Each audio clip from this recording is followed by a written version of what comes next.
Hello, my name is Kafui Dey, and my guest is singer-songwriter, painter, creative director, musician, Epixode. And before we get into the conversation, if you haven't yet subscribed, this is the time to do it.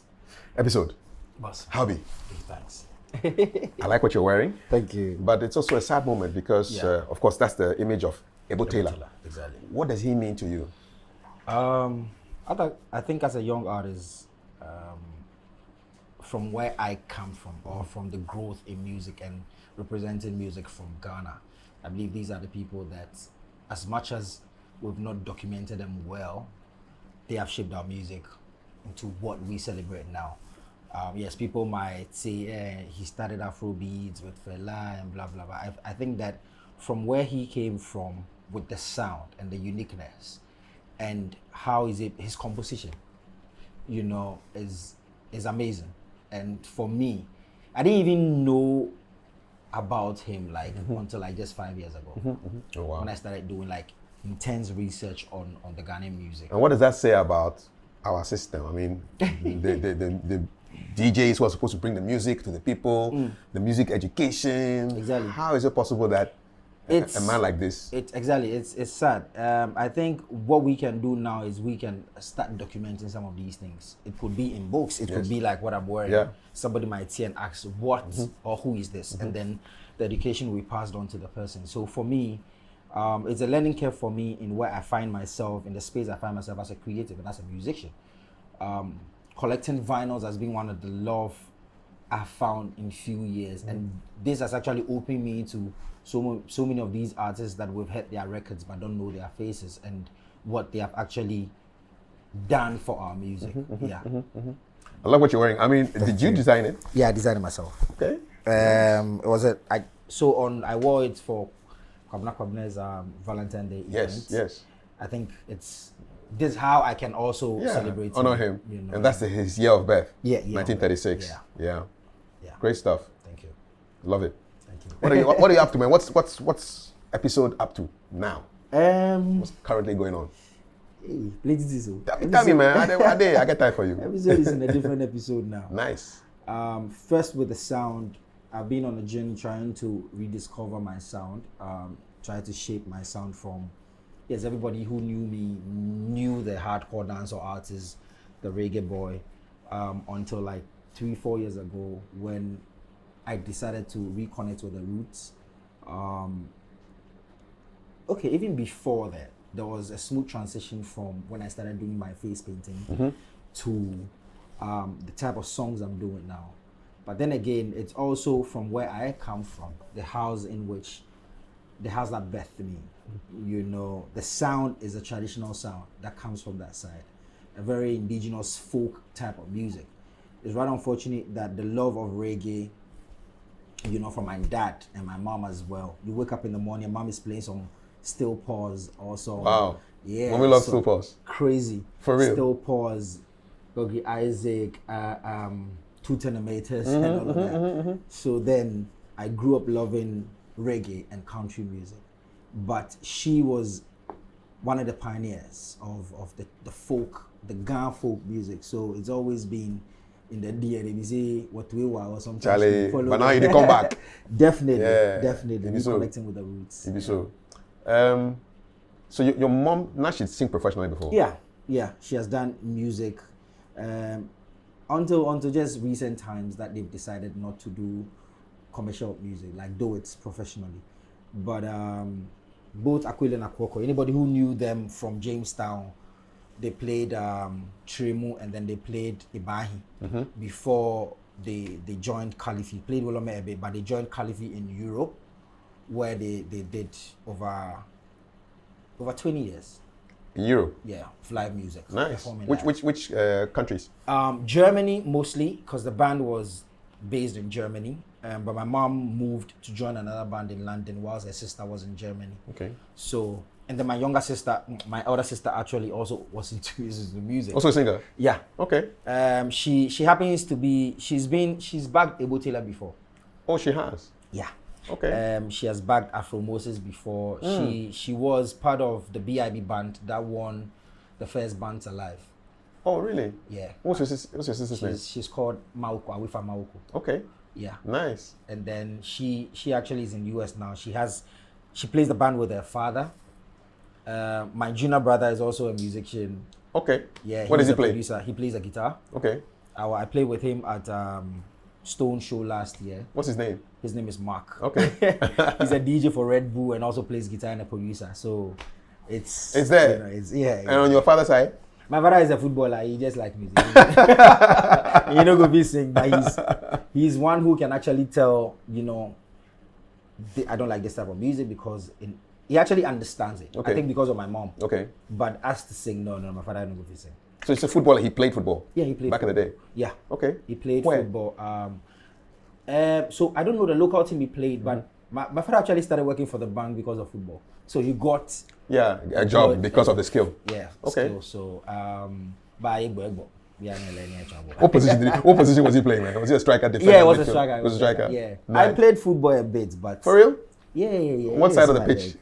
I still play football. What's your position? I play 9 or 7. Who's your favorite footballer? That's the thing. Worldwide. I don't watch football. Okay. But I play football. Okay. I think I like Messi. Mm-hmm. Yeah, I like. Are you left-footed? No, I'm right-footed. Yes, but you like Messi. I love Messi. Yeah, why? I think it's different. Okay. He's one like me. I know myself too well to argue with anybody. I think he's one of the people who are just gifted to do what they do. And they do it. They do it. So I just love Messi. How do you feel about the fan rivalry between this whole Cristiano Messi thing? I think they're all different in their spaces. Mm-hmm. You would have one who maybe will be good with skills and one as a top scorer. But for me, I don't watch too much football, so I can't really tell what is happening. I only watch football when it's Ghana playing. That one's if I'll get broken out to a stop. So but we go World Cup this year. More hope. Definitely. This time we all go support. It'll be so. We all go support. It'll be Yeah, so. man. When I say Choboy, what comes into your heart? The rebellious me. That's what comes in mind. The fearless me, that youth who would want to use his music to defend his people, that youth who would actually step out of his comfort zone when everybody's doing a party song and decide to talk about social issues. Yeah. That's that side of me. When you mention Chobo, it comes in my head. And that song I love that song. There's some new news about that song. Thank you. Tell me about it, man. Let it come from your own mouth. Well, Choboy won the Music for Good, the TGMAs. Mm-hmm. I also had to step back a bit. I wouldn't say I'm not political, but I think I don't want to get into that space. Mm-hmm. The best I can do is use my voice to support. The visuals is ready. I didn't drop it because around that time there was so many things going on. Yeah. But I'm hoping to drop it one of these days. Maybe we'll get a remix. Okay. When they start to do the Martins again. Then it drops. Is it true that it's been considered for part of the Grammy nominations? Yeah. Okay. Yeah. How does that work? What do you do? I didn't really do anything though. Mm-hmm. I think I have a team. There's a guy called Tonell, big up Tonell. He's in the States. He happens to be very inclined. He's part of the Grammys. Mm-hmm. And these people advocate and they come here to educate us on how it's done. So I met him, we had a very good time, and then he introduced me on how to go about. So I submitted it. I wasn't even submitting to get nominated, but the target, whatever we targeted, we got it, because then I wanted to find my name in that radar. Yes. And then also to see if our song actually holds that weight. Of course. It's like you're pushing yourself against the standard to see. Exactly, to see exactly. Because most of the time we have that notion that it's only the big names or the people with crazy streams get on these schemes. But music is music, You would actually find people winning Grammys and you don't even know them. It'd be true. So we tried and it worked, and we're trying to see what's the next step is trying to get into the Grammy board and see what Kofi happens. So would this song be in consideration for next year?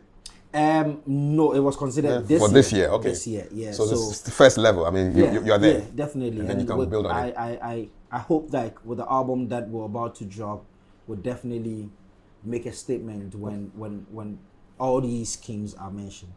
In terms of readiness, how ready is this album? You finished recording? Yeah, it's done. The recording is done. What we did with, so it's in the final stages. What we did with this particular album is to try and get it as analog as we can. What does that mean? So there were, so even with the drums and that we used, we made sure that they were very old drums. They were distuned. The snares were broken to just get that vintage raw feel. The guitars, we didn't really fine tune it the way it has to be. And the process of the recording, we made sure that when record is pressed, we flow. When we make mistake, we go back. That's all. You know, recording 20 songs on the spot for the album was another, it's just a learning experience for me as well. Nice. Because I wanted to feel how my fathers or my mothers did it. I've actually been to Gamma Films those days with my mom when they're recording their project. But where TV3 is now. Yes.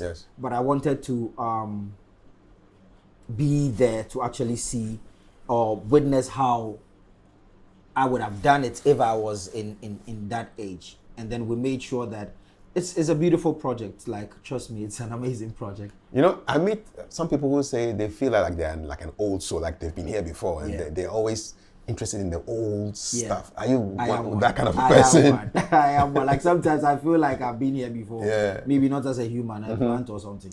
But what kind of plant, man? Hey.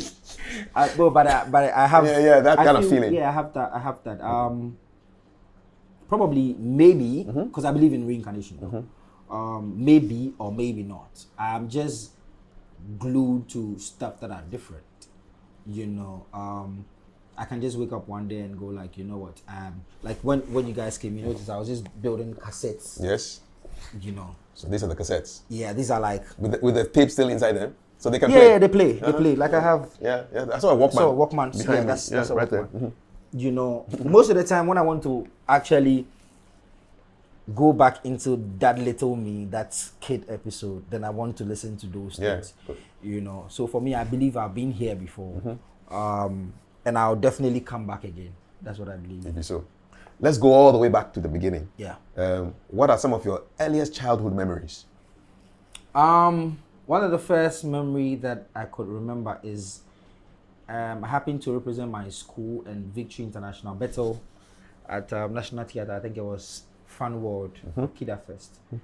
And the whole theme was around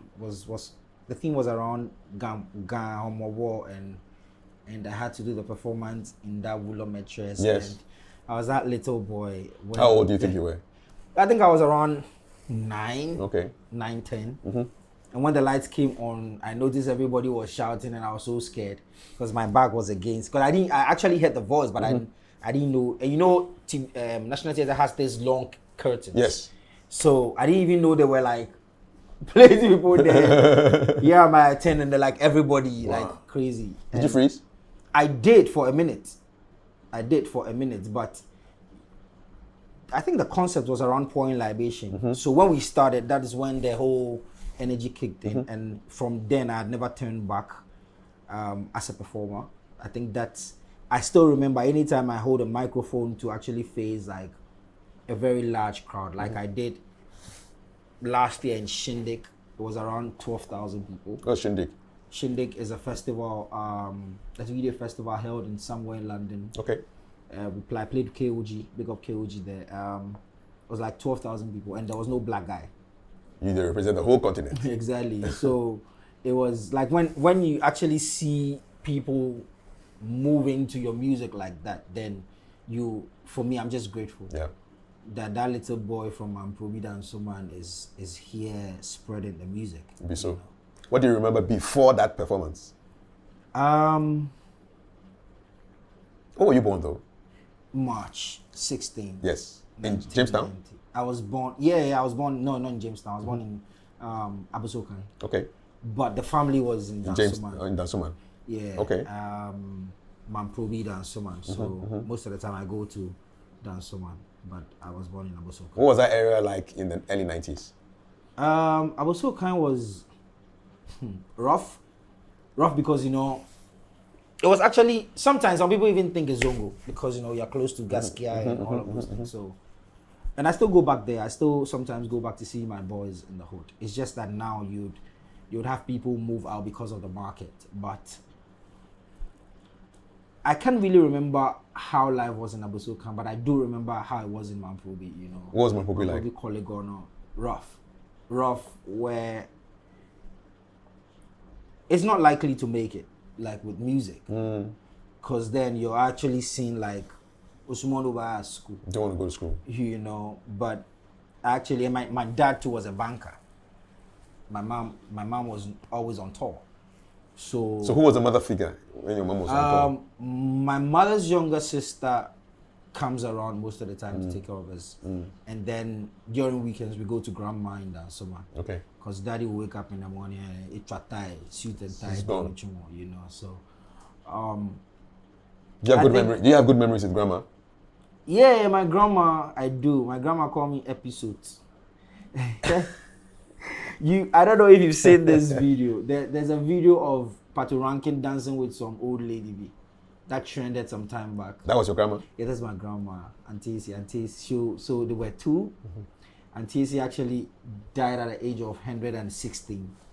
What? Yeah, so Jamestown in around the Manchagbona. Anybody who knows Auntie, yeah, that's your grandma. Yeah. Was she a performer too? Pentecost. Okay. Yeah, it's performing now. Exactly. But you know, she's always singing when she's washing her clothes. Yeah. You know, and then from my father's side, Otublum, where I come from, history tells me that my grandfather used to be a trumpet player. He actually plays before the king sits. So probably maybe it's also from that side. Okay. All right. Would you say your childhood was happy? Yeah. I would give thanks to my parents. I didn't grow up rough. At least I had good education.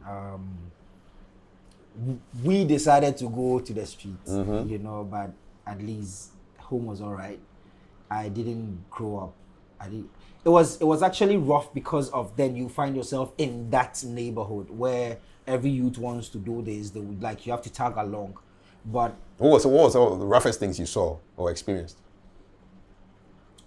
In Abusokan in Mamprobi. Mamprobi, everything is everything. Like I mean, like you see everything. Like you see from the good to the bad to the scariest of faces to the prettiest of the ladies. Everything from the coastal side, everything they did. Everything. And we used to go to the beach to rehearse every evening. So then you see some? I never see some. But then you definitely see people doing stuff on the beach. Rituals and ceremonies on the beach. Exactly. Yeah. You know, and you have a Christian side and you're seeing that. You actually have another traditional side from like the very indigenous house. So on the same beach? On the same beach, yeah. And coming back home, there's a Christian and then you're close to like all your friends are Muslim. So for me, I think each of them I got influenced by all of these things. Because I believe that if there's a reason why the sea is there and there's a reason why I have to go there around that time. There's a reason why you don't have to go to a certain place around a certain time. You know, and most of these things have shaped me into believing not just the Bible or not just what a Muslim will tell me to do in terms of doing saraka or giving, but then I also believe that if the earth actually gives peace to my foot, then I need to give it water. So, you know, I believe in stuff like that. Yeah. When did the music bug bite you? Just like I said, I've always been around music because my mom was around music. But professionally, mainstream was 2011. No, okay, not mainstream, but 2011 where I won the Ghana Dancehall King and Queens competition. By then, were you Episode? Yes. What's the history behind the Episode name? So I've not said this anywhere before. When I was going to school, I went to Nkrumah Secondary School. Up in the mountains. Yeah. Where side? Exactly. Before I went to school, I got opportunity to join. I was about to join. You remember Nyansapo? Yes. Was it Nyansapo that did? There was a guy in there called Black Foreigner. Black Foreigner. Yeah, that song with Terry. I think he did an intro in there. So he wanted to form a group, and I was a rapper back then. Sorry, You were? I was a rapper. Okay. I started off as a rapper and a singer. So in Did you rap though? Oh, maybe I could surprise you guys with a rap album. Who was your rap god? I mean, who were the rap people that you kind of? Captain Planet. Okay, he was your guy. Yeah, I think I loved his uniqueness with how he did with the PG and all of that. Yeah. And I remember the first time I saw him, actually for holding hand. And, What time? Take the blessing. Yeah. So they wanted you to be part of the group. Yes. And then the group's name was E and M. So there was Black Foreigner and there was another guy called M something, I've forgotten. So he wanted me to use the E for an M. Okay. And because I was rapping in Pidgin, I didn't know why I chose Episode. What was your stage name then when you were rapping? Vasti. That was your first name. Vasti. It sounds Indian, man. Yeah. That's my first. Where you go get this Vasti from? I don't know. No, I think there was this guy in our house. They shudder. Okay. Yeah, so when I was going to school, then I also put my name Vasti Junior. One time. So Vasti was your name. Yeah. But going to senior high school, I don't know why I chose the Episode. I think it was also because in the quest of trying to discover myself, I found myself doing plenty things. I was a poet, I was a performer, I was a footballer. I was a handler for my basketball team. Okay. Even with my height. I was good in everything. So I wanted a name that could cut across all of these things. And I was like, okay, that time too, if you go see Nigerian movies and Ghanaian movies were popular. Yes. And because they had episodes and seasons and all of that. So I was like, oh, okay. Then in SS1, I'm going to be episode 1. In SS2, I'm going to be episode 2. And it started the very first day I got on campus. Because when I was going on campus, I had my branded bags with Episode. Yeah, I was already printing T-shirts. Nice. You did inside the business chair? Before I even went to school. Big up to Xylo. Xylo is, I think all the young ones who actually followed reggae, dancehall in Dansoman from Papa Wisey became Xylo. Xylo actually was around Terry Bonchaka's era where he brought all of us up. So he taught me how to paint. And then later I became a protege into Kojo Kombolo. So before going to school, I had my bag. Fully branded. Episode, BBR. So the first week, I'd actually battled every artist in the school. So then I already... You came to establish your mark, man. But there's an X in that episode. I mean, the regular episode has an S. Yeah. But you spell yours Epixode. Yeah. Before it was a regular spelling of Episode. But then to actually define the brand, it got to a time I noticed that it was hard for people to find my stuff on the internet. Because if you open, you go see Bold and the Beauties, Kukumbaja, Rosalinda, Esmeralda. And then they see you. They go see me, but before RGH, that was sent before Taya. So I was just finding a smart way to redefine the spelling of the Episode. I always said that if I had started using my real name, which is Niade. But you have an English name too? Theophilus. Who calls you Theophilus, man? By the way, nobody calls you. Nobody. Oh, nobody. Because Ghana people, they fish cut them short. From Theophilus becomes Bratio. Bratio. If you enter my house and you say to my father, will ask senior or junior, because my father is also Theophilus. But yeah. So it has always been Episode. I just changed it from the regular spelling to the X. To X. And now we can find you. Yeah, I think you're the only person in the world who spells Episode like that. Yeah. Okay. Yeah. So you win that competition? Yeah. The Dancehall? Ghana Dancehall King and Queens. What did it feel like to win that competition? It was amazing because I was the youngest in that that year. The maiden edition was won by Stoneboy. Oh, okay. Yeah, Labadi Beach. And then after that, the next year, I won it. And I was given a motorbike. The motorbike they give me, then my legs have no fee. Go top. That was a prize. Yeah, that was a prize, and then I think there was a cash something. I don't remember. Okay. But yeah. Who did you battle to win that crown? And are they still in the industry? Big up Vibrant Fire, who's dead. May he rest in peace. Yeah, may he rest. It was a lot of artists. I don't really remember their names, but most of them are still doing reggae and dance. So it was Vibrant Fire. There was Jupiter was supposed to be on, but Jupiter didn't come. There was a lot. It was a lot. Okay. What was it like when you heard your name announced as a winner? I knew from the first clash that, because I grew up as a clashing artist. Okay. I knew from the first. What's a clashing artist? Battle. So you meet somebody and then you. Yeah, because that's how I built my lyrical space in Dancehall. Like if we hear say maybe Methodist or 205 or a gig get some dancehall artists, I'm going there to battle. Even when I was in the school, I leave Kose, go to Peters and go and battle. I'll be there and they'll call me, oh Charlie, some guy they do to know for you. I'll go and battle. You know, so that's how I built that. So I've always been a clashing artist. And this is like a test of what? Making up rhymes on the spot and yeah, like freestyle, dissing and everything random. And I think that was my power, where I had my power, because then people would want to write before they come, but then right on the spot I'm actually creating and I'm actually freestyling with it. And then I think that performance, I was in a dance group back then called For Bent. So For Bent actually did most of Sarkodie's dance routines. Yeah. Okay.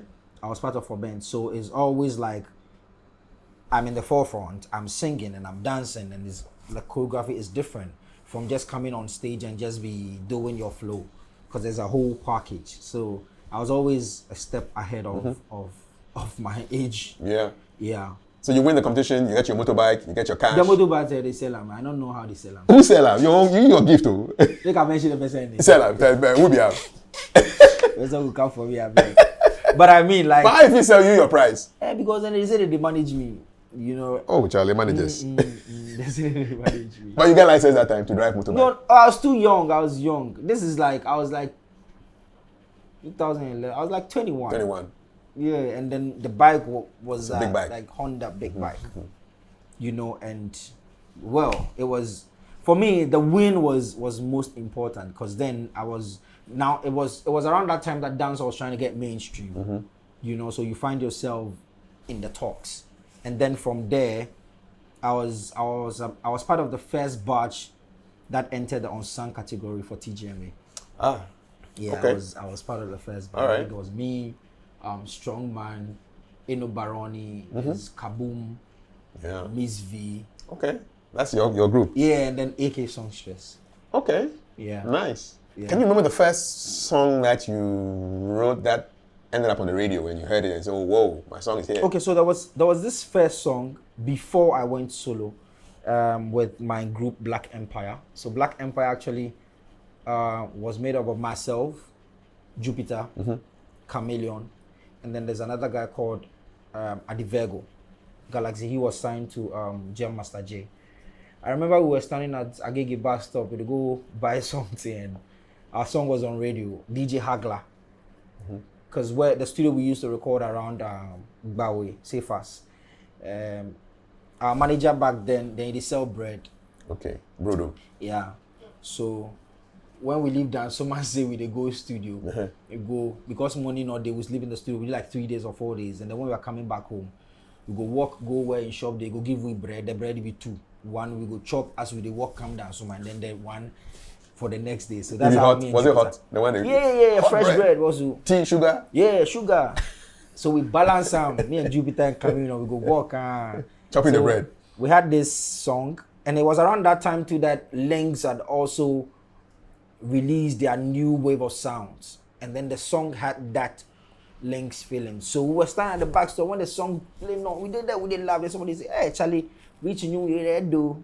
There was a guy like, "Hey, Masa, it be we, like it be we," you know. He believe you? Yeah. Oh no. Like how you yeah. How your song you know? Yeah. That was the first time that I had my record spin on radio. And then when it plays on radio, then what kind of doors opened for you back then? I think the first opportunity we got was Alodia wanted to sign us, but we actually decided to go solo before all that happened. From there, I think Jupiter came first, and then I followed, and then big up Chameleon. He's still doing his thing. He's doing good. Was it a good breakup? Well, I think that time the way we built the group in a way that we knew individually we could still survive stand. on your own. Yeah. Exactly. So what we're doing is every day we go for rehearsal in Koligono, and before you come, you need to write a full song. So 2 verses with a chorus. Hey, that's an assignment. Yeah, that's what we're doing. So every day, you have to drop a song. Yes, every day. And the days that you didn't drop a song, what happens to you? You know that if there's a show, then we will choose Galaxy in song, go perform. So you have to write a good song. You know, and then from there, before the Black Empire was me and Jupi, so it was Jupi, and then Chameleon and Galaxy 2 were a group. Then Radio Good had this program they do Sundays at Koligono Beach where young artists are given the chance. Big up Emperor Blaze, may he so rest in peace. He actually discovered us because that night it was supposed to be a battle between Jupi and Chameleon and Galaxy. Yes, sir. But because of timing, he was like, you know what? We're going to drop a rhythm. 4 of you should just do your thing. Smash it. And then that's how come we became Black Empire and around that time. Is Koligono still like a very fertile place for music? Because from the way you're talking, it's like there was a lot of talent. Yeah. A lot of talent there. Yo, like Koligono, Mamprobi, Jamestown. But Koligono was the hub. It was like in between Choko and Accra. So it was the hub. And around that time, from the Mamprobi, you would have Jumanjika, you have Enzymatica, you have like Chuck Still Squad, which is Shatter Movement now. Oh, what was it called before? Chuck Still Squad. Chuck Still Squad. Yeah. Chuck Still Squad. It's a mouthful, man. Yeah, Chuck Still Squad. Okay, that was what it was, and it transformed to Shatter Movement. Shatter Movement. Then you have Sigjamo, that's Xylo and his people. Then you have Judah Promotions, that's Kombolo and his people. So it was a whole like, it was like the hub. And you know, Dansuman back then too was a hub of like all the dancehall artists from Yogi to Samini, Screwface and everybody. So we had squad. They were like the West squads. And how does it work? Like you come to the place and then there's a sound system and then they give you a rhythm and then how did it work? Like every day from Wednesdays to like Sunday, you definitely know a hub where boys just gather with they freestyle. Then Dansuman too had theirs at around first stop. Sundays afternoon, just come, you smash your instrumental, and then it's like flow after flow. There was no enviness, there was no I'm better than this. Like when they drop a rhythm, everybody you boss, and then so we were actually the young ones who were loved by everybody, and then the big guys. So you would have Kudu Kumbulu having a show, and then I'm the backing vocalist, even though I was also trying to learn from him. Yeah.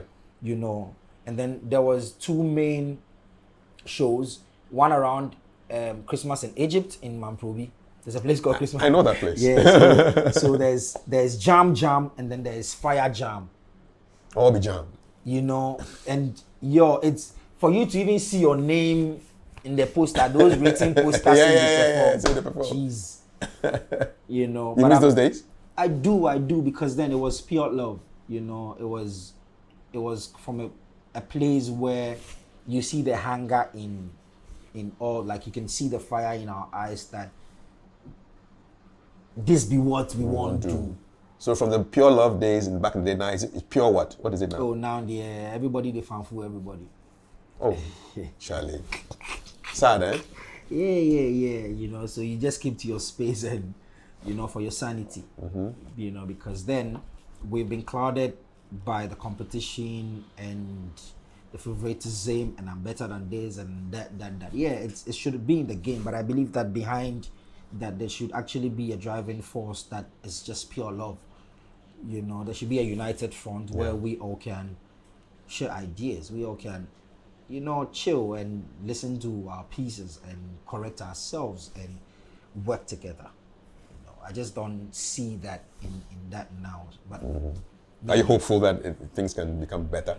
If it happens, fine. If not, we'll still be in our... We do our things. Exactly. Like, no man is an island. No.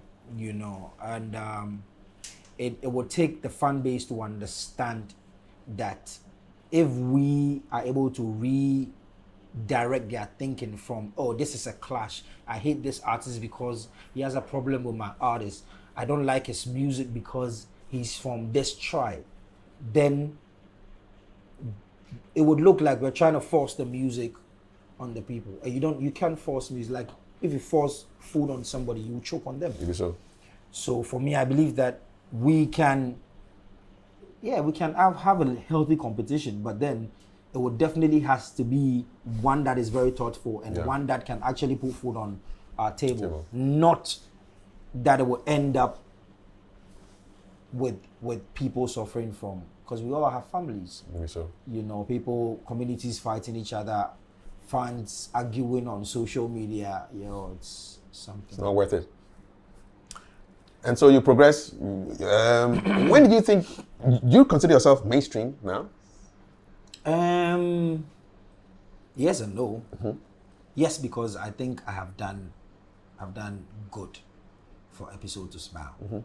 No, because looking at where I want to get to, I think we're still. But then, how do you even measure mainstream? Yeah. You know, that's the question, because our achievements and focuses are different. Maybe my mainstream is to see my song reach a certain height, is to see people happy, is to see a song like Nkrumah, where you day be celebrated 50 years from now. We're blasting that song on the 24th, man. Wicked. Big time. Wicked. Because it's 60 years this year. Exactly. Yeah. You know. Yeah. So for me, that's what puts joy on my face. Somebody's benchmark will definitely be, I want to perform at TGN, or I want to be nominated for Grammys. You know, for me, it's the longevity of the craft. If I'm able to wake up today and pick an album from Aretha Franklin or Osibisa, or it means that the work is above just the personality. Like, you know, the legacy in the music or whatever they've left behind is huge than whatever physical thing you see with them. And that's the kind of journey that I'm on. So mainstream. Where I won't perform for, I don't perform yet. Where you won't perform for? China one, Japan one. Okay. Why? Sometimes it's funny. And it brings me joy to be performing to people, they don't understand the music, but... The vibe. The vibe, the love they show you. Sometimes you ask yourself, so my people wait and they understand what they talk. Why don't I get the same energy from them? You know, and I think every artist's dream would definitely to see their song reach a certain space. Why don't you think you get that kind of energy from your people as opposed to people who don't even understand what you're saying, but the vibe? What would be the issue? I would not just blame it on anybody. I'll just say that this space has been like that. Some time back, people don't listen to lyrics. They just want to dance to the beat. Now we got to a level where people want to hear what you're saying. Like, you can have people rapping Sarkodie's flow back to back. Then now it has grown into not just using your music for just party's sake, but if TGMA can actually have a space like Music for Good, then it's also redirecting artists to also focus on... It's not just dancing. Dancing, you know. So for me, I think we're growing. We're still... Now you have people who can come out and then pinpoint that, oh, we want can he say, or what can he say in the music. You know, the only thing, you have people actually who can do research and say that this song, the original song, was actually sampled from here and then. So people are going deeper now. We're growing. We're growing. It's just that here, I think, like, if I have to center it around performance. Most of the stages book artists based on popular music in the year under review or in that particular time. Which is what? Now it's like Afrobeat kind of sound. Exactly. Right. You know, but when you're actually focusing on the world stage, or you go to festivals which you've been booked for the world stage. It is not, some might not even know your music, but because you're there, because of the performance, if they want to listen to the record, they will stay home. But once you've been billed, you add an extra icing to the thing. And that's what gets people glued, and then you'll be booked to perform. You understand? So for me, as an artist from this side, there's a big advantage to even understand the kind of sound we have. Because I always say that if Highlife, and I stand to be corrected, around the first Highlife music was recorded by Kumasi Trio around 1920 something. Sure. Exactly. So till Afrobeat came, let's say in the late 70s or 80s or 60s, then there's a 4-decade catalog sitting down somewhere of research. Yeah. Exactly. And if the likes of Uncle Ebo Taylor, may he so rest in perfect peace, with Uncle J.D. Ambule and Konimo, all of them are still on tour with this indigenous music, then I think that we should actually look at that nostalgic feeling when these songs are played and then still tap into that, because that is the gold mine. So now people, it will get there. Like now you can actually walk to a space. Like I went to a festival last December, and then the headline was Caveman, but the highlight for the night was Amachi Dede. And to see like the Gen Z's jump into Amachi Dede's song, I'm like, oh wow, yeah, okay, a treehouse, nice. You know, it was crazy. So I think we're getting there where people would get to appreciate the song, and you see, it is. I can also blame we. That's where we've gotten to. That's a stage where we've gotten to a level where you would want to just do Indomie and eat them fast, because it be just fast food music. Fast food music, you understand? Back then, you'd want to go and then walk, take car, you'd go buy a record or you'd go buy a CD, because even the art cover alone, and the liner notes, who played what, the story behind those things, you know. So once those things are coming back, definitely the taste of music too will start changing, and it's already changing. It's just that we from the Gen Zs or the young ones would actually have to go back and learn. Then we can actually add the indigenous, make it more contemporary for people to actually get glued to. I get you. When was the last time you heard your music on radio or playing on the TV as a video? I don't know. I think I get people take to let you know. Yeah. Is radio still important? Oh yes, definitely. Traditional music media is. You see, I think the problem that we have here is we catch on to new things too early. And then leave the old stuff. One. You still go to Europe somewhere, and then you would have somebody have like the old tuner still there and still want to listen to what is happening there, even though they have their phones and they have chat GTP to get any information. You see, the question here is, we from where I stand as a musician or a creative, are the materials we promoting, is it very good for radio? For them to also play? Because now it's an individual business where they are running it based on whatever commercial they get or from what fans to run the whole thing. So if the content that we are also producing, as much as somebody wants to do it for love, but in that space, is it really, does it fit what we're doing? Yeah. You understand? How many of these young ones would want to actually tune to GTV? Even though GTV would give you every educational piece from talking points to all these things. You know, we're in that age right now. If we leave that radio thing, and then where everybody's glued to, right now I don't watch TV, I'm on YouTube, everything is on TikTok. There are certain things that you would definitely have to go back to the radio to get. You understand? I get you. Exactly. So for me, I think let's grow with it. Let's also make it digital so that it suits us in this era. When we get to another era where the kids will be using holograms and those things, then they can also make it in the way that yeah. But don't throw away the old. No. We can still keep everything. You still have your Walkman. Exactly. You've got your LPs. You've got your record player. I'm sure it works. It works. Yeah. It works. Like, you know, you've got everything. Yeah, it's rolling. Exactly. That's it.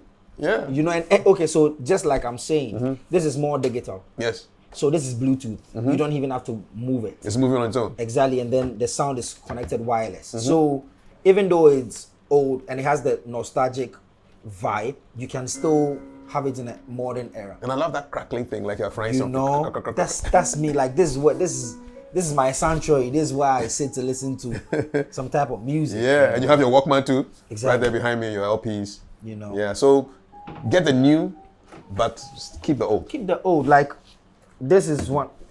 It still works though. Okay. Old time camera. Exactly. Okay. And I use this to keep memories, because I'm asking myself, no disrespect to social media, but you know, back then, even now, if I go to my father's house or I take a visit there, one of the first things after you've been given water is they'll give you an album. The album. Album, man. Album. And you just look at it. Exactly. You When take you watch yourself. the pictures, That's the old you can actually Facebook. see. Exactly. That'd So be the old Facebook. you see the dates. Yeah, they write the date on the back and where they wrote it. Somebody dies, There's a cross on the person's face. Exactly. It's true. You see, so I'm asking myself, a decade from now, imagine these people decide to say it and they sell Facebook. We've lost like all our memories. Exactly. So for me, I keep some of that. I print most of the pictures like on tour. I have a book. I have a photo book that I'm doing for myself. Yeah. To keep those things. Yeah. So it's digital and analog. Definitely, you can't go wrong. Like this looks very analog, right? It's a transparent, but it works. Okay. And it's digital. Right. It looks like a loudspeaker too. It is. Yeah. You know, it's crazy. And I can see your CDs. I see Lionel Richie there. In the old days, why did the people always lie down and pose, man? Michael Jackson did lie down and pose. Lionel Richie lies down and pose. Everybody. That was the style, oh. Yeah. Yeah, so I like it. Keep the digital and explore digital, but keep the analog. The old ones are expensive than the new That is true. That is true. You know? Before I talk about your art, though, do you have a split personality? Because I hear you sing Highlife. I hear you sing reggae, dancehall. Do your fans wonder, hey, bro, stick to one? Have you heard that? I've had people say that, oh, Charlie, we like it when you do dancehall. And then I've heard people say that, oh, I didn't know you till I heard Atian. Okay. But you see, personally, if I should place myself in just the midst of these people, I'm asking myself that, oh, okay, so I always say this. Dancehall gave me the name Epixode. Yeah. But Highlife has given me respect. Okay. Personally. Because I'm asking myself, like 10 years, dancehall. The only thing they hear me, hey, Charlie, hey, this boy, they force, so, hey. But still, you're added to a many more. And I'm asking myself, 10 years from now, which of my records can my daughter say, and I'm proud of my dad did this. And my first album in 2016 had Highlife on there, but nobody listened to it. They only had Avatar. You understand? So it has always been there. It's just that now, and same thing, back to the analog. Yes. Highlife is analog. The Atian song, I think it was one of a kind because of how I made it contemporary. How I actually took the indigenous Yampon something and then did it on a machine that is new and nobody has seen before, and then the sound sounds very analog. You get it? So for me, people say, oh, we like your reggae, some love the dancehall, but then I just allow people to take what they love about me. Yeah. You know, I wouldn't say that because of this, I won't do this again, I'm going to do this. No. When I dropped Wahala Day, everybody was doing party songs. And I stepped out. And I knew that this thing you did do, will give you money. But at least that alone has made me enter spaces where the respect I get is not just a regular artist. Because now they're seeing you as somebody whose mind is on a different level. Give me an example of a space that Wahala Day allowed you to enter. First, I performed at the Usu Castle. Okay. Yeah. Former seat of government. Yeah. Because of Wahala Day. Now, to talk of Choboy, and Wahala Day is a stem from Choboy. Yes, you even quote it. Yes. You quote Wahala Day inside Choboy. Exactly. Yeah. I have met Nkrumah's grandkids, and because of that, that gave me the idea to design that Nkrumah merch, which is doing amazing. It was on London Fashion Week. You know, people have actually shown how. I think it's just beautiful how a dancehall artist who would not be, they see you as something, they have misconception about who you are, and ruffian, kind of rough. Then you're in a space where you're wearing suit and you're chilled and that. So for me, I've seen it has actually opened me to not just meeting people, but to places where when I even want to name one song that makes me a great artist, I would definitely point Wahala Day or Choboy. So is there like a full Highlife album coming up soon? Yes. That is the next project. Nice. It's called Sounds of Our Land. Sounds of Our Land. But before that, I want to drop an EP, which is in. So the Highlife project has been we've been recording it for 2 years. Almost done, like 80% done. But then again, too, I'm trying to still get my dancehall fans tag along too. So there's an in-between project, which is more of like a fusion of. Yeah.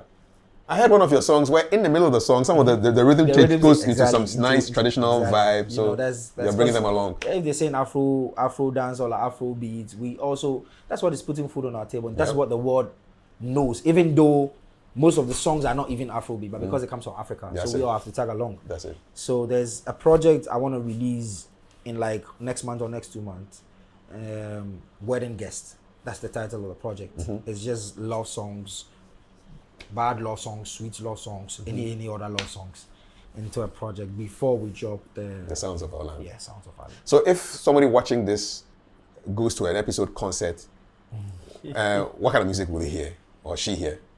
It'll be the mix of both. There'll be dancehall, going to reg and Highlife. Anything. Like, you guys know, even if you don't, just the people who know for tell, the people who don't know, make those other people Twitter and that's all. I'm proud that I'm one of the, I'll say it, I'm one of the best performers in Ghana. It's not because I have said it, it's because of, I have seen what I've done with my performance over the years. And because of my art background too, it helps shape whatever concept I want to perform. So when you come to an episode concert, definitely you have a little bit of raga in there, you have a little bit of Wulome in there. Nice. You have a little bit of, city Highlife in there. You definitely have another Afrobeat in there. And then you have arts, because it's not just listening to the music. You see things, even the costume alone. So it's like a 360 experience. Everything. I'm a whole record label. Episode to the whole world. Let's talk about your art, man. Yeah. What's the genesis of that? Who do you think you got the art from? If you look at your forebears, your parents, your grandchildren. When I was young, and then because my mom was always on tour, my auntie used to take me to school. She was around. She used to go to Zion in Dancehall, and there was this guy. His name is Sunday. He's one of the best cartoon guys I've met. Like Monday, Tuesday, Wednesday, Thursday, Friday, Saturday, Sunday. Yeah, his name is Sunday. Okay, Nigerian? I don't know, but we grew up. All we knew, anybody in Dancehall knew Sunday. Because he's the guy who can cartoon anything, So, and I felt when my auntie took me to classes, he was the only person that was young that he loved how I was, because I was chubby. And then he taught me how to draw. So I think that's where it started for me. I don't know anybody in my family who draws, but I had to follow up from there. So I did arts in Ghana, in Koko Secondary School. Okay. I did school and they print t-shirts, they sell them. One time.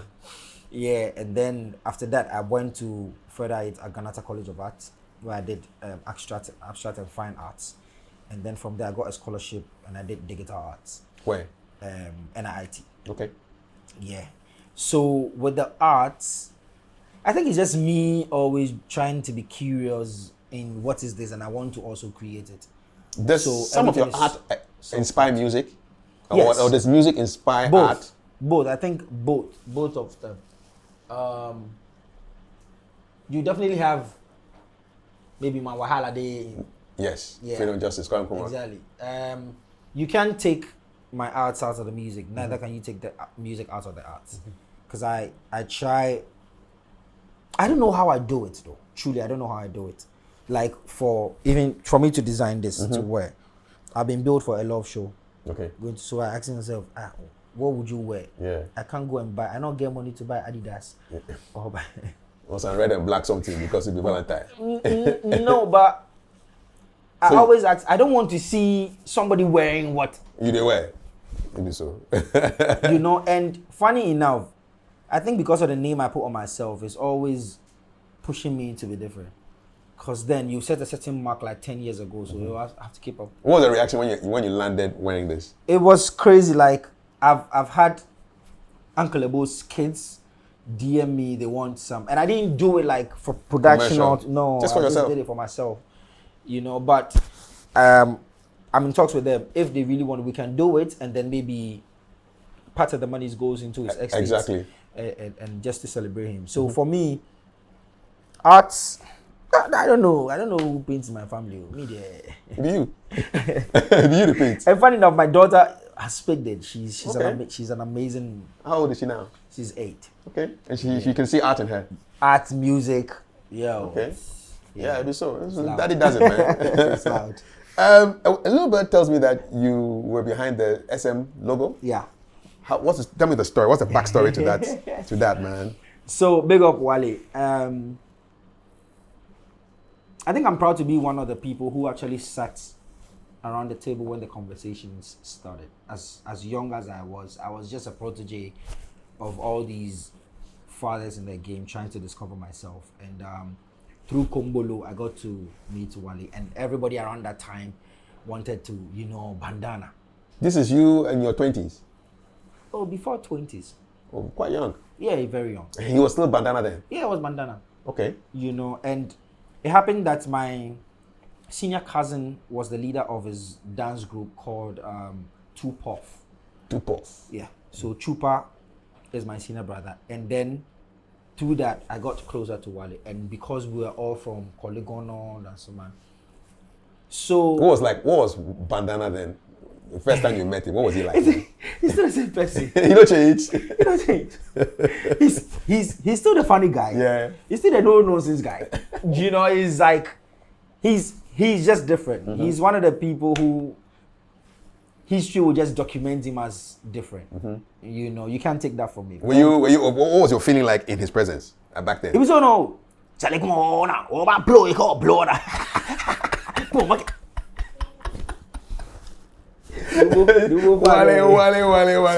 Were you overawed by him? No, Wale is that person that 1 minute you want to be around, next minute because of if he ball, one day around that. But switch quick.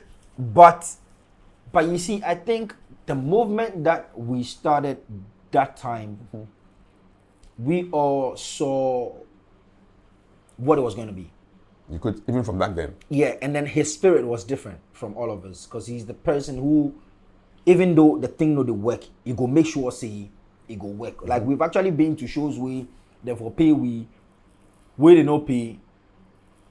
I remember that show then therefore pay 500. Okay. 500. That's 5,000. That's like 50 Ghana. Yeah. We go, the people know. We pack all the plastic chairs. Say they don't go do show. Say they don't go do show. They don't give everybody. They don't go do show. And this is before like he blew up. Wale. You understand? Yeah, so, and he has always said, "Charlie, oh no, about blow. Come on, blow like a Ghana, yeah, boy." You see, so that you got the voice, man.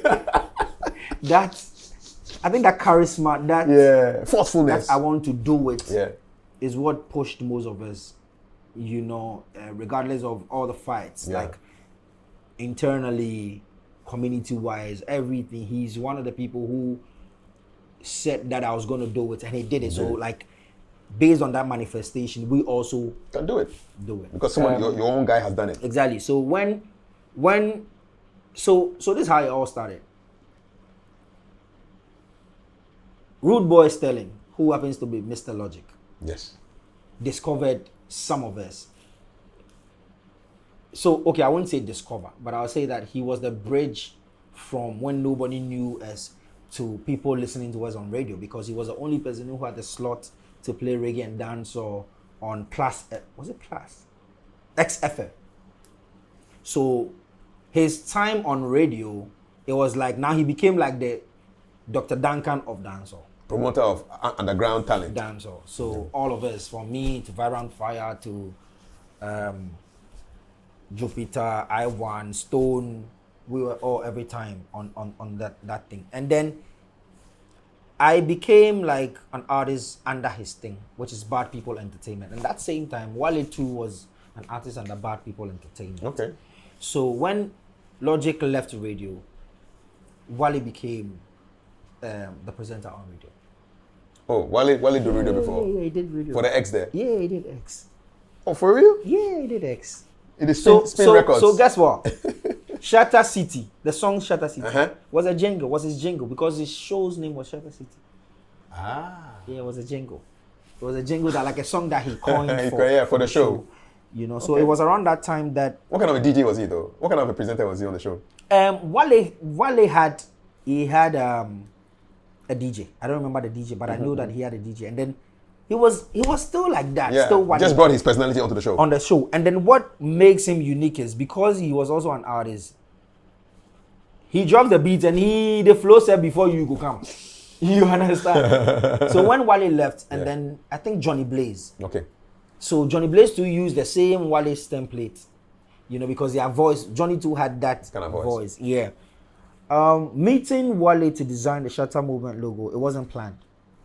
I think he sent me some time. Then he did Juwade house where he called me, make a bring something, can't give him. So I had my laptop. And back then I was the one designing all of their stuff, from Kumbolo there, show posters to album cover art. I was doing all of those things. So when I got there, then the conversation was going on about Shatter Movement, because the Shatter Movement was Juwade and some other guy, I've forgotten his name. More Money. So when Wale came on, I became, because his name was Wale, Dubli Wale. Like that's what he says in the song. There's like, I think what a later lyrical entertainer, the bandana, like an alias. Then he became Shatter Wale because of Shatter Movement, because Shatter Juwade, Shatter Abbas, Shatter More Money. So we're just there like the way, then he was recording. We did a song, and then when they left me, I was just on my computer and I designed that. And then I showed him like, no, what I use. No, we started printing t-shirts. And then the kick starts. So what was your inspiration for that particular? I don't remember, like truly. But I still have a CD that has all those files on it. I don't remember. I think I was just doing something. I don't remember. Truly. And it wasn't as if he gave me a template to work with or an idea. No, I was just designing something, and then it worked. Did you show him options, or just the first thing you showed him? And then it was two different options, but it was the same thing. Just the second one had, I think, a gold chain or something, but it was the same thing. And that is me. I don't know how to create like options. Because I put my everything in that particular piece. All or nothing.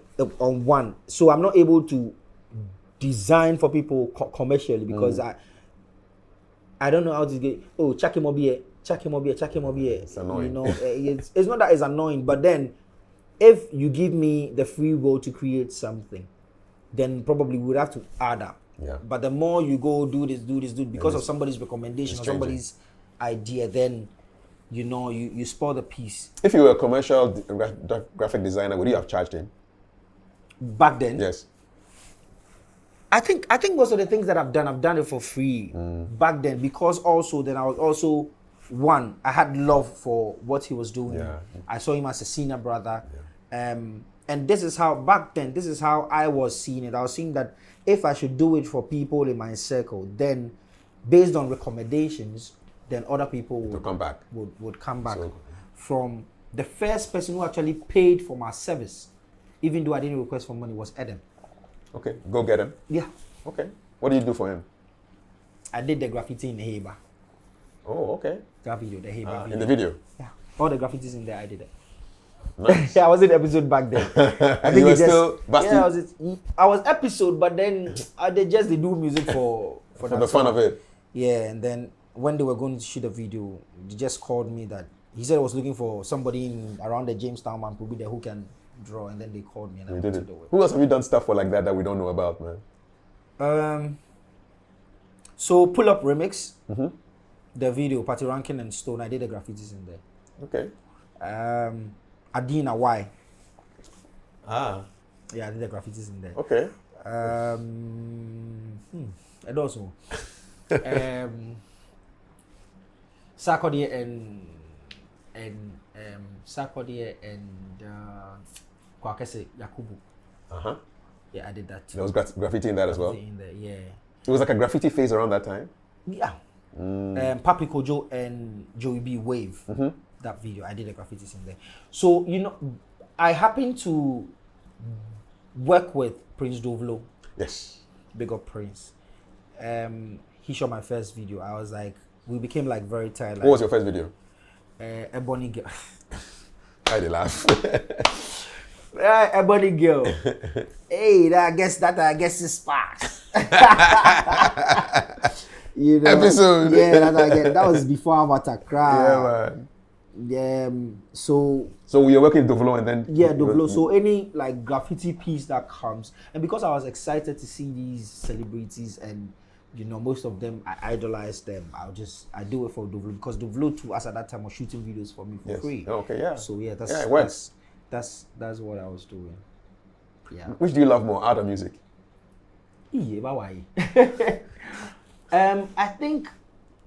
I think I'm a better storyteller with my music. The art, because it's more, most of the time is more abstract and stuff. You would have to explain yourself.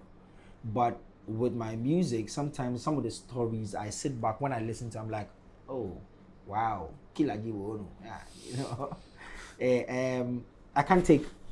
can't choose any of them. I passionately love both sides of me. Like when I'm in my elements, when I'm painting, I'm a whole different person. When I'm in the studio working, it's different when I'm on stage. So for me, it's art and music. What's a typical episode day? Wake up in the morning. Yeah, how early do you wake up? 5:36. Okay. Would you have been working overnight? Yes. So you would definitely have me not fully awake, but like by 6, you know that the body is active again. Then I'll sit here, maybe put some record in there, and I listen. So I'm not a single person. I'm not a single artist listener. I listen to like albums and projects. So if I choose, let's say I'm listening to Burna Boy, then it has to be Burna Boy's album for all the albums for a long period of time. Yeah. Why do you think you do that? It makes me connect to the artist more. It makes me understand the depth of whatever he has created. Because then I don't just listen because it's a trending music. And I believe that everybody has got, even though some of these stories are just cooked up, you get to actually understand, or you get to actually create your own stories around these melodies. And so when I pick on artists, I listen to a very long. You're immersing yourself into it. Exactly. Okay. When we are, then I move on to another the next. One. Yeah. So you listen to music in the morning, and then from there, maybe while I was listening, I can just have some green tea on the side. Yeah, man. Yeah. After that, I need to go out. So if I just pass this way, then that's your art studio. I enter whether I'm in the art studio, and I'm sorry to say this on TV, but most of the time you would not even want to be here because I do all these things naked, walking around, basa, like but why apologize? You're in your space, man. Exactly, that's what I'm saying. Like, Yeah, man. So feel free. Yeah, like painting small, enter kitchen, drink something small, come to the. I love games too, so I come and I play games small. Like my day to day is just. What's the longest you've been in this space without stepping out of town? 2 weeks, not even the gate. 2 weeks? Yeah, 2 weeks. Wow. 2 weeks. That's when I'm actually in that. Because I'm okay. So this is me. I can actually go off social media. Yes. For a very long time. It's probably healthy. It's when I want to connect to like, I feel like, oh no, I'm losing it. You know, the authorities in America have called up the heads of the various social media platforms, and they are it's somebody taking them to court, saying that the social media they disturb the young people, and her child committed suicide because of what she did on social media and everything. So they deal with them.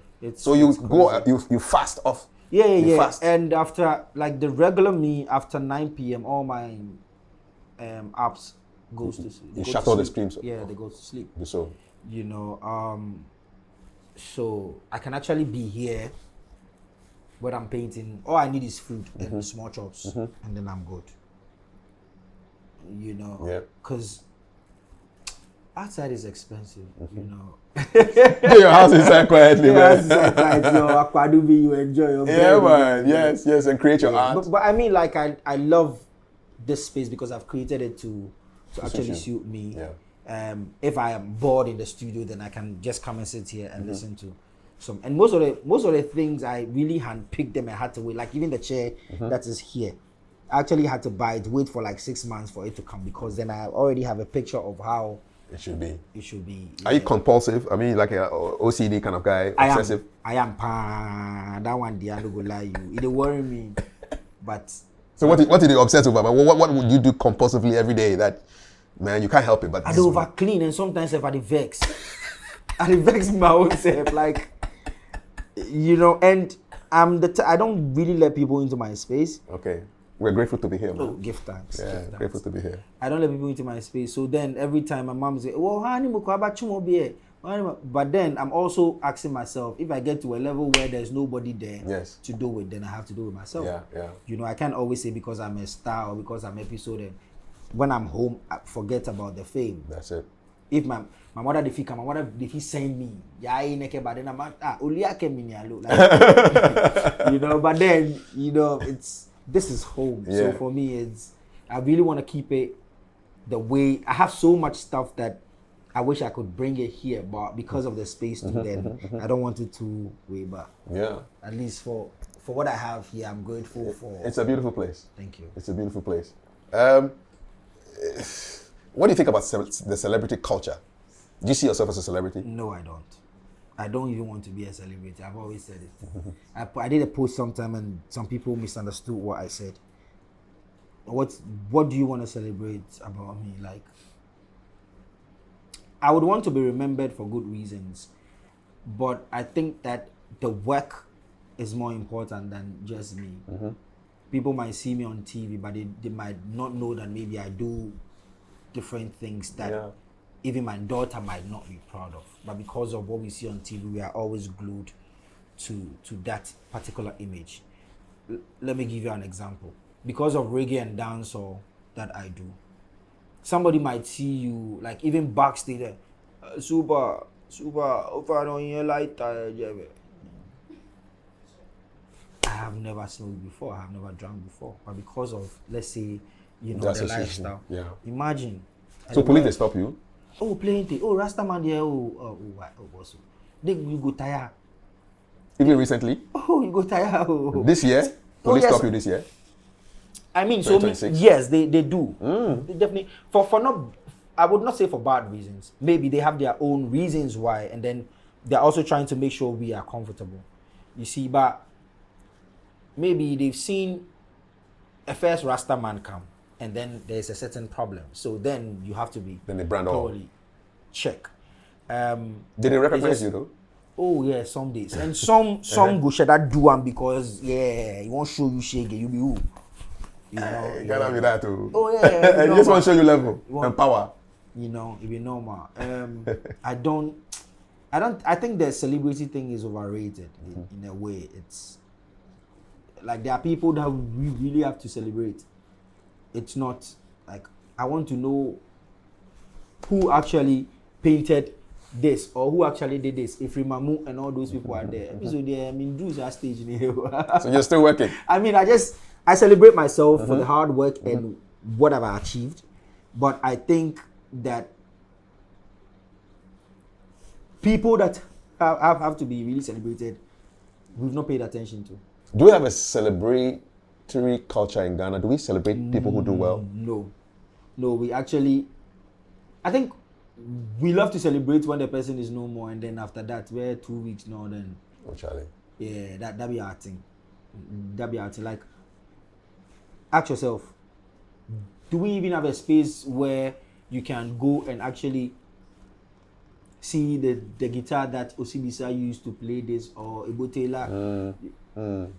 Like a museum of culture. But then again, if you go to Europe, they have spaces like that. So even if you don't hear their records on Spain, you still have their merch selling, which is also expanding their legacies. Are you people trying to tell me that Michael Jackson and the rest did more than what our people did? But it's because they were documented. Yeah, and people kind of keep them in the memory. The reason why I would want to be happy for Messi is because you can actually have a story to watch about Messi. When he was growing up, he was not a kid who was... We have bigger legends like that here, but because we don't have that culture of documenting stuff, we always have to go back, and then these people have to come and rewrite. I mean, now you're saying it, I'm even wondering now, how come we don't have like T-shirts with the Osibisa album covers on them? Those album covers were legendary. Legendary. I have Osibisa. Yeah. Pick up for me. Some very crazy album covers. Cantata. Can you imagine? You know? So this is one Osibisa. Yeah. I mean, that's one crazy album, Charlie. Yeah. Seriously abstract. Two Osibisa. You know? Yeah. And you don't have any T-shirts that people can walk around wearing. No. Like even the piece alone. Charlie, like this is alone on a white T-shirt is crazy. You know what I mean? You know? I mean the logo alone. It's a whole story. It's a big thing.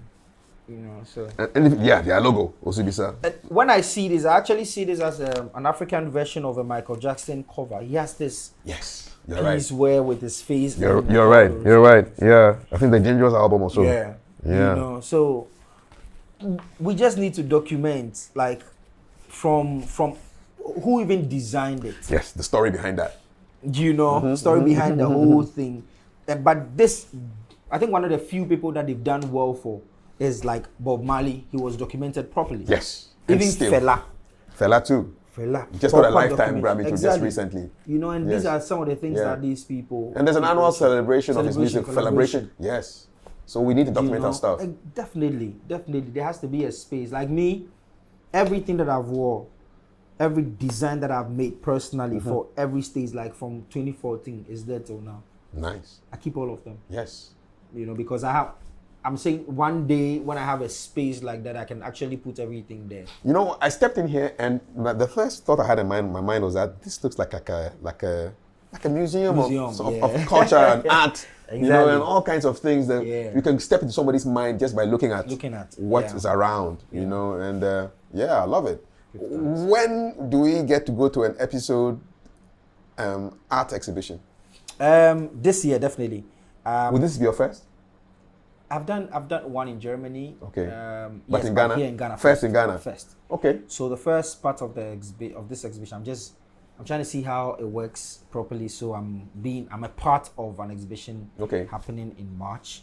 But later in the year, I'm going to have my solo exhibition. So it's going to be everything, like from my music to some of the pieces that I have that are very, unique, to the arts, to the fashion, to everything. And I'm actually working on different pieces, not just canvas paintings like this, but different, like with this one.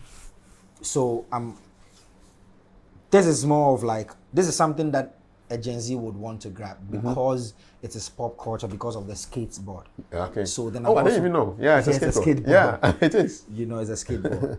And then I have to put an African piece on there. So these are some of the things that I'm working on that I think is a bit different from what everybody is doing. Yeah. This is one of one. Okay, yeah.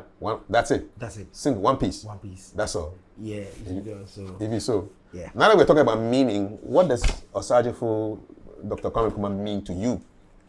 Osajifo means everything to me. Osajifo is like my Jesus, because that's the one that I came to see in my color. and in my being, and then he's the person who made sure that I could actually sit under this thing and get fresh air. You know, I believe everybody would not get it 100. So you will definitely have Osagyefo do one or two things that might not sit well with people. But I believe that if it hadn't been him too, we wouldn't have been here. We are still enjoying things that he made sure that we get. Like, this is somebody who, back then, I'm always asking myself, like when I go to a Akosombo, I'm always asking myself that, how did this guy actually knew that and actually go and set up this thing here? Exactly. Or, you know, these are some of the things that when I think about, I'm like, he wasn't only thinking for himself, he wasn't only thinking that we need to make Ghana good, but this is actually an expansion to all the Africans. And to have him motivate most of these African leaders, yes, there should actually be, every day we for celebrate him. One time. Why would we still be having God and Godisberg name on our stuff and thing? And these are some of the things in our books. And there's one road like that through Kolegono, Godisberg Avenue or something. And you are teaching our kids about Prince Harry the Navigator and thing. And I've always said that if Africans document properly, we'll definitely have a Bible where we can also celebrate people like Togbe Charlie and Okonfo Anochi, because whatever they did, if it was in that time, we didn't document, but if it was the Westerns who documented it, they would have been gods to them. So for Nkrumah, I think I'll just die for Nkrumah, for life. For life. And that's how come I can't do much. I am not somebody who would go to the classroom to teach. The best I can also do is use my music to actually loud out some of these people. I didn't just do it for Nkrumah. I had a song for Kofi Annan. I had a song for Mandela. You know, so it's something that, because this is how I see things. If a pastor should be walking here and saying, praise the Lord, repent, repent, you would have just a handful of people listen to him. But if that same message is passed through music with melodies and made it danceable, people would dance, but then the message will be passed across. So that's how come I also try to use my music as a tool to support some of these things. Nkrumah for me is like everything. I'm still waiting to even get more books about him to read. So that line, Nkrumah, where are you there? It comes from a very personal, personal place. Very, very, very, very personal place.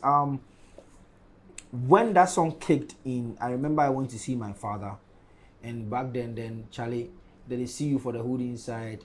No, all of a sudden you're on TV. You know they come the hood in here. So you know when you go back, super today they forgive me something. Should I forgive me something? And I remember that time too. I was going through very hard times. And that morning, the taxi I took, going to my father's place, they were talking about that Takrady girls who were missing. Yes. And then on that same week, they were talking about the contracts that were sold and all of those things. So that's what actually pushed me to create that piece. Big up to Ashes and Kareem and my team back then. Ashes was like my resource person for that project, for that song. For the research. Yeah, because then I'm not too inclined when it comes to these political things, and so I called him and I'm like, I want to do a song like this, but I don't know what to speak about. So he told me, okay, you can talk about this, you can talk about this. Then I coined the song. I did the first piece, sent it to him. He listened. He was like, okay, add this, add that. And then, boom, when we dropped it, first week, it was like, gone. Yeah. And I remember CTFM playing it back to back. Yeah, like, Bernard and his people, man. Back to back. And then, to the extent that there was a performance that we were doing, and I was actually getting like threats, you know. People were threatening you. Yeah. Say what? Getting unknown calls. Say waiting. What they go talk for that call? Talk. One of the calls, if I could remember, was like, "Hello, am I speaking to Epixode?" And I'm like, "Yes." Like, if you they insult we, and if you they do song they insult we, we don't say you did dance, so man, be careful. Yeah. And then there was a time that we were performing I think it was National Theatre. There was this event organized by, I think, Musica or one of these government stuff, and I was performing the song. And when we finished performing, I noticed my road manager, Baka, was sweating. He sweat past me everywhere they on stage. So I was like, what's up? Apparently, when we were performing, there was a minister there, and then the minister ordered the police to make sure we stop performing. Mid-performance? Yeah. So into and them too, you know, go green. No go green, no. You start before it. And I remember that day too, and they do a cappella, then they talk about the things, and they watch the minister in face that. When they drop the lights on that. Like how they feel convicted. As well. So I actually had to stop. I took that song off my playlist for a while. Really? Yeah, because then that time I have my baby too fresh. So you know, I took it off my playlist. I was not going to certain places for some time. Really? Yeah. Did you report to the police? Oh, but the people where they call they get police to them. Exactly. Sometimes for this chill. And then withdraw. Thank you. Street you know, I just style. stayed. I stayed off. You took it off your playlist? Yeah. Is it back now? Oh yeah. It came back for after some time. When did it come back? Oh, I think before even I did Chobo. Okay. When the past government had issues and people were going on floats, and that was the song that they were using. Choboy. So they want to give you a problem? Oh, the Chobo there, they get if some man see you for town, or if you they talk they want to show you should get small what. So Charlie Ado we had this job. So you don't work with bodyguards? No.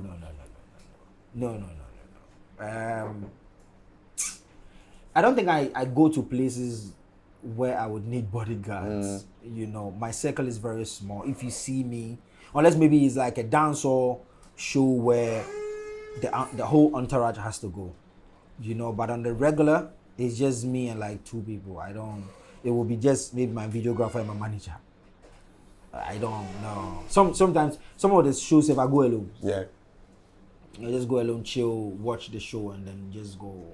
I don't work with bodyguards. What were some of the interesting, fun encounters you've had in your career, man? The ones where I remember remarkable. I remember we did perform. Was it MTN Pulse? I think it was Alkaline in Ghana, and then the theme I had for that performance was like education. So I showed up wearing the uniform and with the school bag because I was also young back then. When they announced, when I got on stage, my first intro, me too, I like jumping. I jump, I see the thing. Yeah. It was with the whole stadium. Wardrobe malfunction, eh? Stadium. Luckily, when I was going for sound check, I was wearing the shorts, so it was the bike. We didn't go home because of if you go, time go, you don't go perform. If you come back.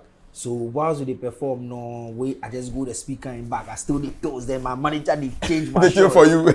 You know. So anytime I see that picture, like with the uniform and then that shows, it bring back that memory. Oh yeah. Abroad, what kind of reactions? Crazy. Like big up to my fellow artists who have actually given me their space most of the time to be on before I started getting my own bookings. KOG, Somoa. Yeah, Peter. Yeah, Peter, amazing guy. There's a guy called Bright. Bright, they play bass? No, okay. Bright. He's based in UK. Okay. Recently, he was on Callus. Big up Sancho Fee. Big up all the people like Aziza. Like there's a whole lot of people who actually support me when I'm there, and it's been amazing. Like for just two years now since I started going on tour, it's been crazy. This year we're gonna kick off again. How did it start going on tour? What was the first one like? The first one I think then we had dropped at Tia. So I was booked. I was part of a Ghana celebration show. I think I was the youngest artist on that lineup because we had Dada KD, RIP. We had Ohini Bakisi, Trig, Akable, and then by then Atia had picked, so then I was added to the list. And then Adani Best. You know, so from there, that was when I was like, no, I'm not actually gonna stop focusing on doing the Highlife. Because exactly. the Highlife, they open the doors to the tours. Your Crazy. dancehall never opened a tour for you? No, dancehall. It did, but I never traveled outside Africa. It was within Africa? It was in Africa. So I did Where you go? Harare International Carnival, big up Marlene. In 2016, it hosted over 50,000 people. Then I opened for Itana in Kenya. Okay. And then I was on tour. I went on tour with Turbulence and Mega Banting in Zimbabwe some time back. Dancehall is big in Zimbabwe? Big, huge. So they have their own thing, like the way we call our own Afro dance, so they call it Zing dancehall. That's it. Brandam. Yeah, Brandam. And then they do like 80% local. Nice. They have big artists. Like one of my friends that I work with in Zimbabwe is called Nati O. He's one of the biggest artists from that side. And you have Jamaican artists trooping that side from Kenya to Zimbabwe. It's crazy. Nice. Like the love for reggae and dancehall in Zimbabwe and Kenya is crazy. Where else in Africa did dancehall take you? I played in Ouagadougou. Burkina. Yeah. Played in before Traore came? Yeah, well, yes. Before, okay, all right. It was before. Tanzania too? Tanzania. I played in Ese. Zimbabwe. I think Zimbabwe I've done like 3 or 4 times. Kenya twice. Yeah, so it was actually mainly Africa before. So my first trip to Europe was through Highlife. Through Highlife. And then ever since it hasn't stopped. Yeah.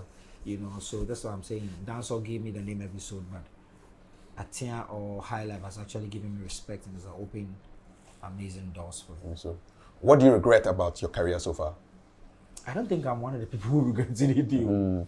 Yeah, I'm a human. Sometimes you feel like, Charlie, why this thing happened? But I don't regret anything because those are the things that has shaped me into who I am. So I actually allow everything to happen. The only thing is, the next thing I build a boundary to it. So then it will not happen again. Yeah. But the only thing I regret sometimes is not extra, like doing more, because actually this thing I go fit do more. Even though I happen to do all these things, shoot my own videos, edit my stuff, you shoot your own videos too? Yeah. Nice. Even the video dropped today, the millions, I shot and edited myself, graded everything myself. And I've done that almost most of myself, like Atia, and I did all those ones. And sometimes I shoot for other artists. I just don't put my name on it, but Tiny's recent video, Barrier, I shot for him. You know, nice. So. What's an episode tip you can give about shooting videos?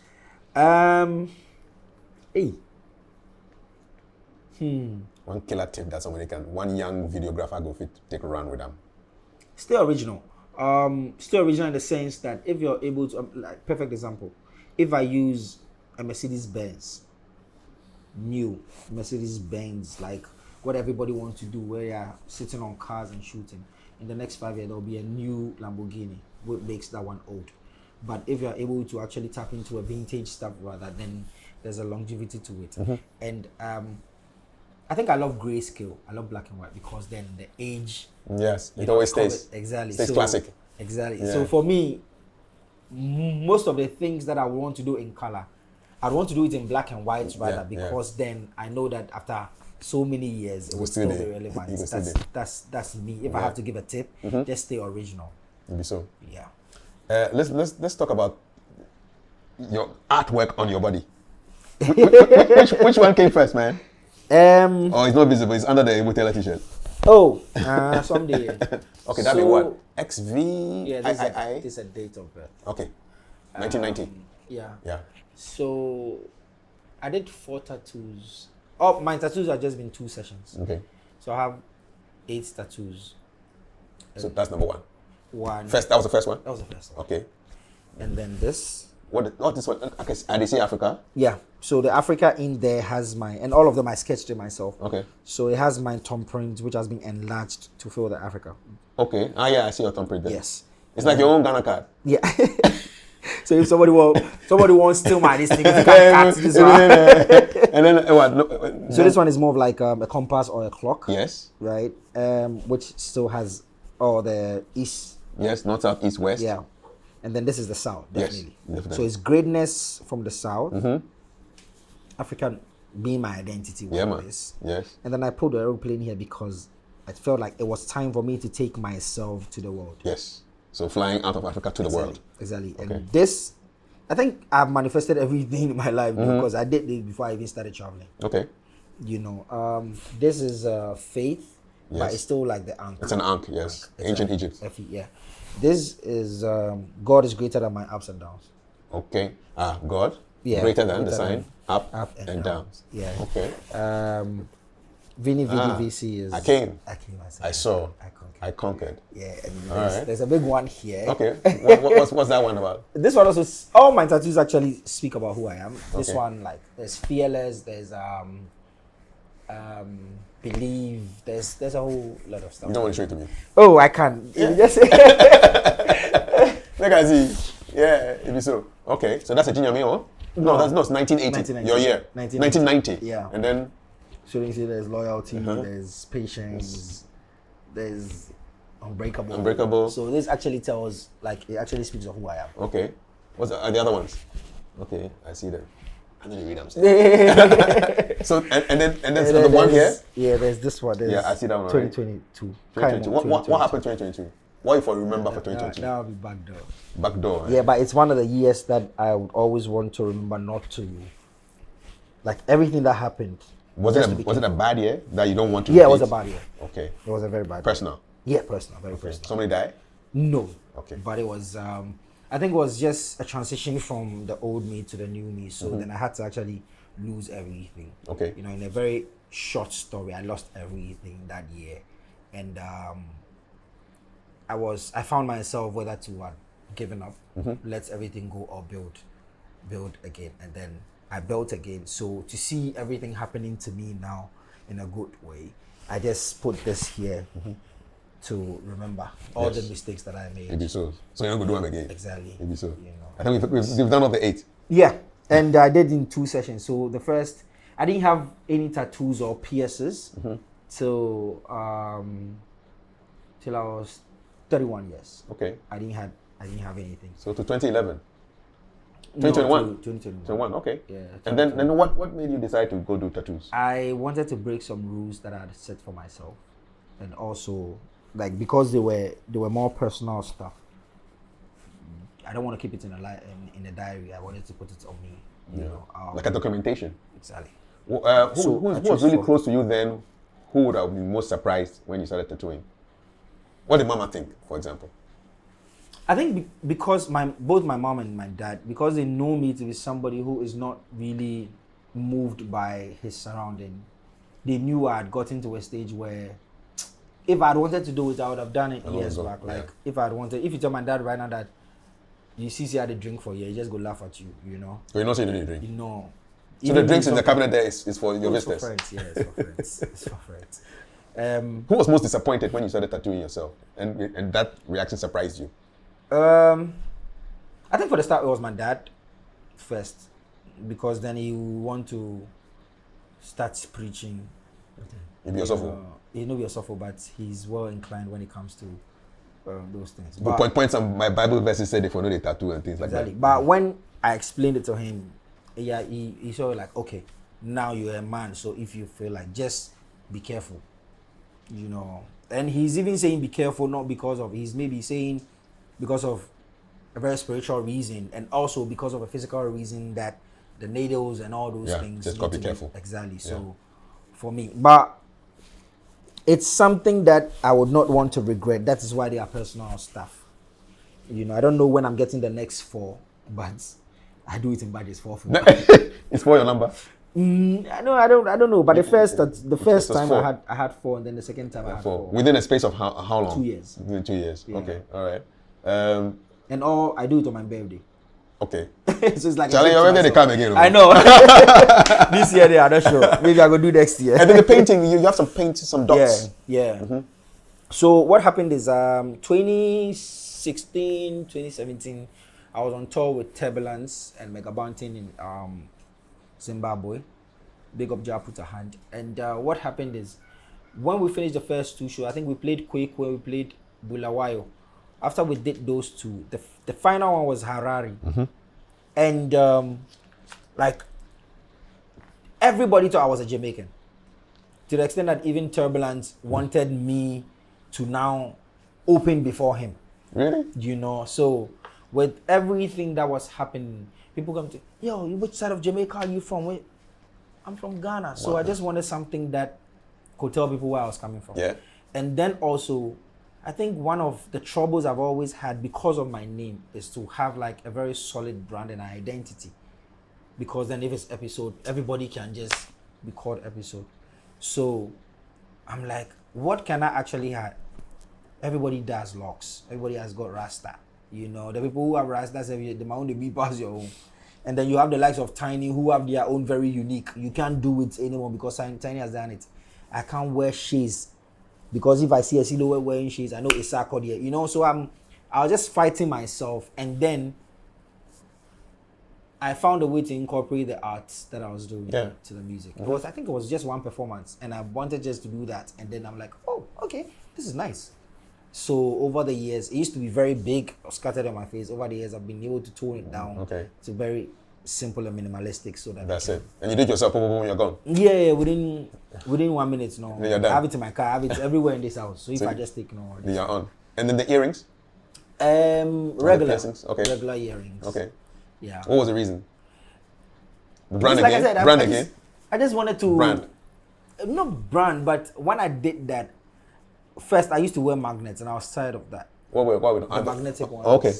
Yeah. It's easily removed. Yeah. Okay. I was always tired of that. And the very day, it was, okay, so let me speak the truth. It was one of my friends and my brother who actually influenced me. Okay. To own a back. His name is Kwakwa. He's an amazing singer. Okay. I think I've always admired him when he wears like unique earrings and stuff. And when I was younger, I was not doing it because my mother, I was like, first I used to put the paints there as well. But the day I had my tattoos, the guy said, I'm going to go to where okay, boom, where. And then that was it. That was it. That was it. Charlie, it's been a very rich conversation. I mean, I love the whole idea that you're a 360 person, man. Yeah, there's art, there's music, there's painting, there's videos, there's photography. Yeah. What's the next level for Epixode? Because you're recreating yourself. Yeah. Every so often. So aside music, well, I'm focusing on the fashion side too more this year. But apart from that, I'm working on 2 projects. And this one I'm putting it out there because even I want you to be a resource person. So I'm working on a Highlife photo book. Okay. Yes. Okay. Because I've seen that most of these sounds or music that we have heard or we've enjoyed, we're not able to put faces to it. You know, so I'm trying to work on a photo book like that. And also, I have a project I've been working on for like 3 years. Okay. It's actually called Faces of Ghana. So it's just beautiful black and white portraits of African women. Okay. As a photo book. So that's another side of it. And you've taken the photos already? Yeah, I've taken most of them. Most of them. Okay. Yeah. So it's just left to finalize it and maybe publish it. And okay. Yeah. Something to look forward to. Definitely. Is there anything you want to tell your fans that you haven't said yet in this chat? I don't know if I've said everything, but big up, thank you guys for always being there, like supporting the old episode to the one you see now. And if you're new, you see me today, welcome. You are now a believer. Follow the ministry and let's grow the ministry. Believer is one of your projects. Yeah, believe. Yes, believe. Yeah, I think it's a magic word for me. The word believe is just a magic word for me. Was there a time that you did not believe in yourself? Just like I said, all happened after 2022. You know, around that time, any day I wake up, I guess it's 2 things. I see myself that by the end of the day, that will be the end of my life. Was that serious? Yeah, it was serious like that. And then now I have to tell myself, believe you're gonna make it. Like, believe this will change. So because I was not always able to tell myself subconsciously, I was just writing into my status every day. Believe. And I don't know how it worked, but I think that word has actually changed me like till now. It's one of the magic where, like, when anybody who knows me that I just write Believe. I don't write it because I want to form a team called Believers. I just tell myself believe. And it is amazing how it works, because then you would have people believe in you, but do you also believe in yourself? You know, so, and we're human. Sometimes you get overwhelmed with stuff. But that word that keeps me going, like, Charlie, you tired. I believe say you go still get energy do one time. And that's what has actually kept me till today. Nice one. Who do you believe that I should interview next? Recommend somebody for me, man. Somebody with an interesting story, and maybe an unheard story. Who do I believe? Hey. From the art world, from the music world, from the art world, from wherever. Somebody who would be interesting to my viewers. Walasi. Nice. Yeah. I think Walasi, because he's also an amazing brother. Yes. And he's a painter too. He's a painter, yeah. And a musician. Yeah. Yes. And a producer. Like that guy, he's one of the people that I wake up and just call him, tell him that, yo, bro, you're doing amazing. You know, I called him that I wanted to listen to his project. He was like, oh, make a sing. I say, no, how much he be, make a buy him. Because I need to support him. Yeah. And he's amazing.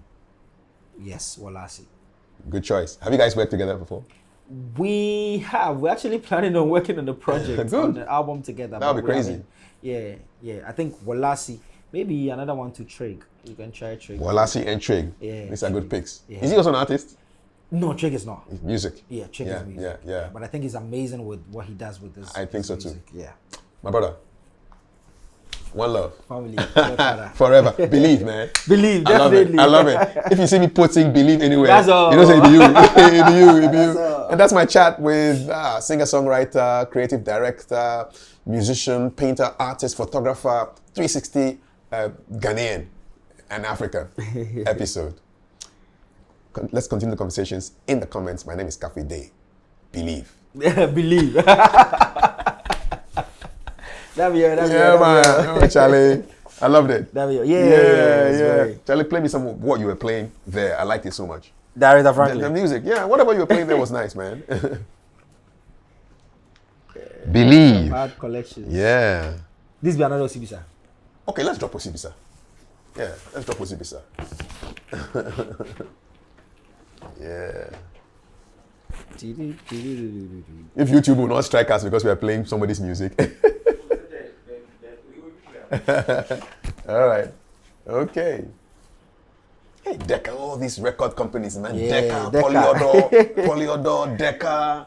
There were people who... Yeah. And even in Ghana, we had Essie Bones and Essie Bones, yeah. Okay, so the back of the t-shirt too has... It has... Oh, nice. Love and Death. Yeah, I think that... Oh, this is it, man. Property of Black Tribe. If found, return to Jamestown. Thank you, please. Charlie, Paul, you see the back? The back is clean. Yeah. Yeah.